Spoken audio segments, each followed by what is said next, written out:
Joining us now is Caroline Glick, International Affairs Advisor to the Prime Minister of Israel. Caroline, namaste. Thank you for speaking with us here at CNN News 18. If you can hear me, may I ask and understand why was Prime Minister Benjamin Netanyahu so critical of the Australian Prime Minister Anthony Albanese? Well, namaste to you and your viewers as well.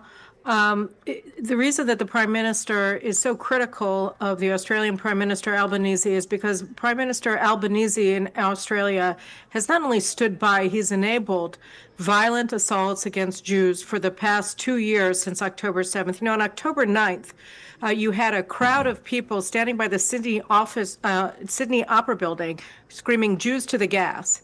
2 days after the worst massacre of Jews since the Holocaust.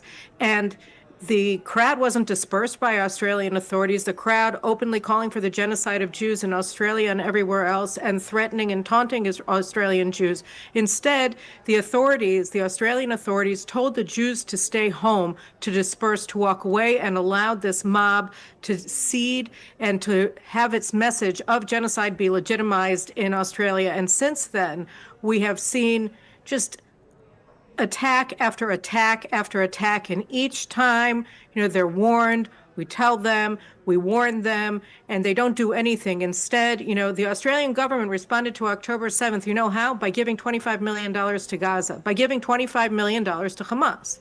This is what the Albanese government has been doing since the very beginning of the war, and accusing us of genocide even before we even began operating on the ground practically. So, we're talking about an administration in Canberra that has been enabling, facilitating the terrorization of Jews in Australia at the same time that it's condemning Israel as some sort of an outlaw nation for actually standing up to the terrorism that, as we warned would happen, caused the massacre yesterday on Bondi Beach in Sydney.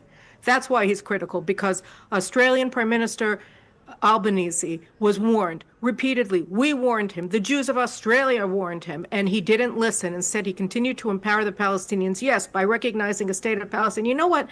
This woman came to Bondi Beach today, in the aftermath of the massacres, when you have the Jewish community milling about mourning what had just befell it, and she came surrounded by police guards, armed in a keffiyeh and Free Palestine garb, in order to taunt the Jews. And she was protected. She came in there with full police protection. So it wasn't her message. It was the message of the Sydney police authorities that said Jews aren't even allowed to mourn in quiet and tranquility. We're not going to allow that to happen. We're going to allow this woman to come in and poke her finger in their eyes just hours before they've even started burying the dead, and when you still have dozens of people fighting for their lives in area hospitals.